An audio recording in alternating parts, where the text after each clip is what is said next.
Aujourd'hui, on peut dire que les citoyens sont doublement victimes de l'évasion fiscale. D'abord, ils sont victimes parce que, en tant qu'usagers des services publics, l'évasion fiscale, c'est autant d'argent en moins pour les crèches, les écoles, les hôpitaux et faire fonctionner tous les services publics. Mais en plus, les citoyens qui se bougent et qui osent dénoncer l'évasion fiscale se retrouvent devant les tribunaux, que ce soit des journalistes, que ce soit des lanceurs d'alerte qui révèlent des scandales, ou que ce soit des militants qui mènent des actions pour alerter l'opinion publique.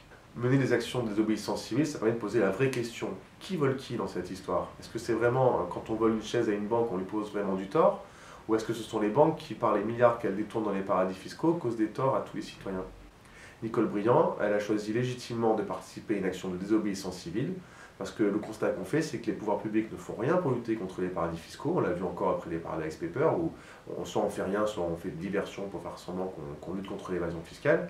Face à cette injustice, il est logique que les citoyens prennent les devants, et y compris franchissent les frontières de la légalité.